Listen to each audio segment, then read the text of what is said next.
हरे कृष्णा, राधे राधे। करवा चौथ व्रत की कहानी जो हर घर में सुनी जाती है।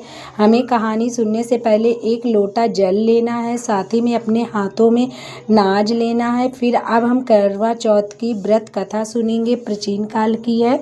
प्राचीन काल में एक करवा नामक एक पतिव्रता स्त्री अपने पति के साथ नदी के किनारे रहती थी। एक गांव में वह कार्तिक मास के कृष्ण पक्ष की चतुर्दशी चौथ के दिन उसका पति नदी में स्नान कर रहा था।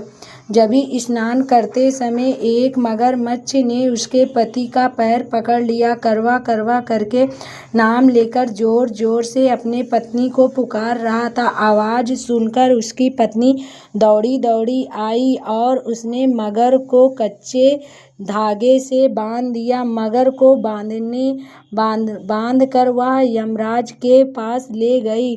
पहुंच गई। यमराज से बोली, भगवान मगर ने मेरे पति का पैर पकड़ लिया है, अतः पैर पकड़ लिया है, इसको अपराध है। मैं आप अपने बल से इस मगर को नर्क में ले जाओ।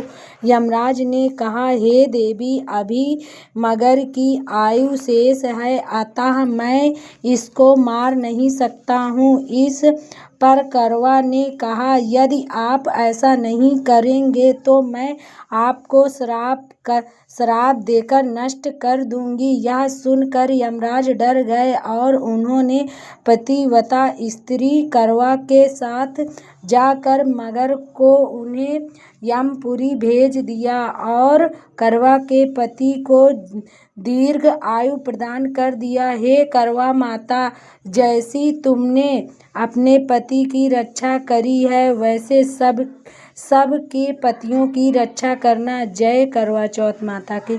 इस तरह से हम कहानी सुनेंगे। फिर हम जब शाम को कहानी सुनने के बाद जो कहानी सुनने के बाद ये अपने पल्लू में हमने थोड़े से नाज बांधी हैं, ये हम शाम की समय जब हम चंद्र देवता को अर्घ देंगे तो हम ये उसी अर्घ के साथ डाल देंगे। अपने पति की लंबी आयु की कामना करके हम फिर जैसे आरती करेंगे और फिर हम जल ग्रहण करेंगे।